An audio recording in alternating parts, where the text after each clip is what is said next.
এখানে ডাল ভিজিয়ে রেখেছি আমি। ডাল দিয়ে শাপলা দিয়ে রান্না করব। এই শাপলাগুলা ধুয়ে কেটে ধুয়ে সুন্দর করে পরিষ্কার করে রেখেছি। সাথে একটা মাছ দেব। এখন কিভাবে বাগাত ছাড়া মাছ দিয়ে রান্না করব শাপলা, সেই প্রসেসিংটাই আপনাদের সাথে শেয়ার করব। চলেন, এখন প্রথমে আমি এই যে ডালগুলা ভিজিয়ে রেখেছি, ডালগুলার পানি ঝরিয়ে নেব।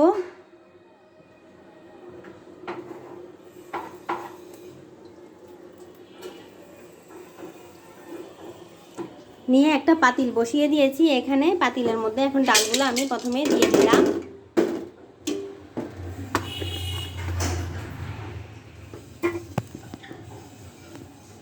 চুলাটা জ্বালিয়ে দিয়েছি।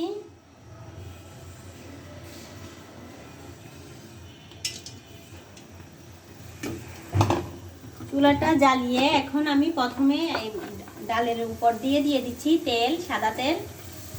একটু পরিমাণে একটু বেশিই দেব, দিয়ে দিলাম। এরপরে আমি দিয়ে দিচ্ছি যে মাছটা আমি কেটে ধুয়ে রেখেছি, সেই মাছটাই আমি দিয়ে দিচ্ছি এখানে।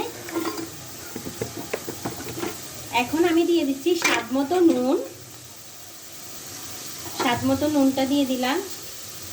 সেকে দেখে পরে বাড়িয়ে কমিয়ে দিতে পারবেন।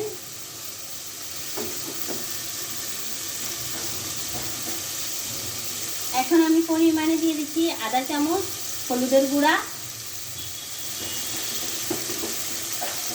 1 চামচ লাল মরিচের গুঁড়া। এখন দিয়ে দিচ্ছি জিরা ধনিয়ার গুঁড়া 1 চামচ দিয়ে এখন সবগুলো উপকরণ এখন আমি হালকা করে একটু ভেজে নেব।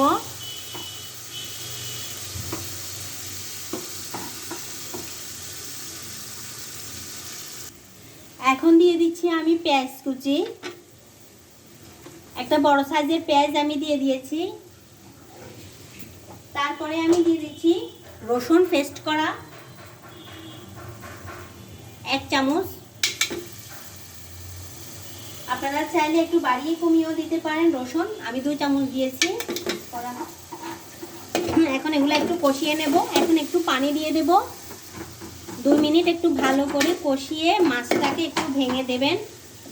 মাছটাকে আমি একটু ভেঙে ভেঙে দিচ্ছি, দেখেন। একটু তেলের সাথে ভালো করে ভাজবেন মশলাগুলা। এখন আমি 2 মিনিটের মতন এগুলাকে ভাজতেছি।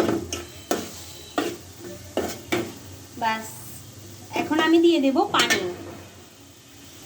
একটু পানি দিয়ে দিলাম যাতে ডালটা একটু সিদ্ধ হয়ে আসে। ডালটা সিদ্ধ হওয়া পর্যন্ত এখন একটু অপেক্ষা করব। এর মধ্যে মাছটাও আরো ভালো করে হয়ে যাবে। এখন আমি একটা ঢাকনা দিয়ে দেব।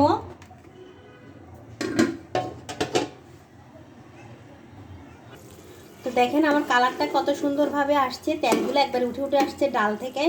তো এখন এই পর্যায়ে আমি কি করব, শাপলাগুলো দিয়ে দেব। শাপলাগুলো তো আগেই বলেছি, শাপলাগুলো ধুয়ে রেখেছি, এখন শুধু দিয়ে দিচ্ছি, শেষ।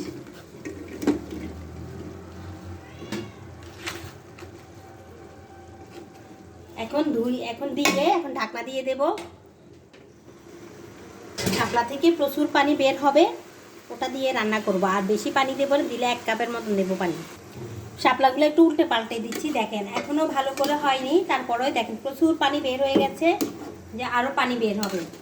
শাপলা যেহেতু পানির ভিতরে থাকে, এই জন্য শাপলা থেকে অনেক পানি বের হয়। বেশি পানি দেওয়া লাগে না, এটা এমনিতেই পানিতে হয়ে যাবে। আমি আবার একটা ঢাকনা দিয়ে দিলাম, আবার 10 মিনিট পরে এটা উঠাবো। তো এখন আমি ঢাকনাটা উঠাচ্ছি, দেখেন মাশাআল্লাহ অনেক সুন্দরভাবে কিন্তু হয়ে গেছে। একবারে ডালগুলোও আপনার ভালো করে ফিনিশিং হয়নি, ডালগুলোও আছে। ডাল দেখা যাইলে আসলে খেতে খুবই ভালো লাগে।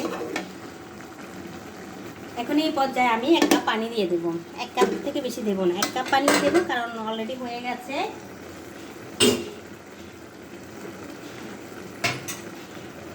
1 কাপ পানি দিয়ে দিচ্ছি, ব্যাস এটাতেই কিন্তু সিদ্ধ হয়ে যাবে। পানি যেহেতু শাপলা থেকে বের হয়েছে, মোটামুটি সিদ্ধ হয়ে গেছে। এখন আমি নুনটা একটু ছেঁকে দেখব। বিসমিল্লাহ। মাশাআল্লাহ, সেই স্বাদ হয়েছে, সেই স্বাদ। তখন আমি আর 2 মিনিট ঢাকনা দিয়ে দেব। এখন আমি ঢাকনাটা উঠাচ্ছি। দেখেন মাশাআল্লাহ অনেক সুন্দরভাবে কিন্তু আমার ডাল দিয়ে তেলে বাগার না দেওয়া পর্যন্ত না দিয়ে কিভাবে রান্না করতে হয় ওই প্রসেসিংটা পুরাটাই দেখানো হয়েছে। দেখেন শুধু এক মাছ দিয়ে। হুজুরে পাক সাল্লাল্লাহু আলাইহি ওয়াসাল্লাম আরও বলেন, তোমাদের মধ্যে কেউ ইমানদার হতে পারবে না যে পর্যন্ত তার মনের ইচ্ছা আমি রাসূল সাল্লাল্লাহু আলাইহি ওয়াসাল্লাম না পূরণ করব। যা কিছু নিয়ে এসেছি তা অনুগামী না হবে। সুবহানাল্লাহ সুবহানাল্লাহ। তো আল্লাহ তাআলা আমাদের সবাইকে বোঝার তৌফিক দান করুক।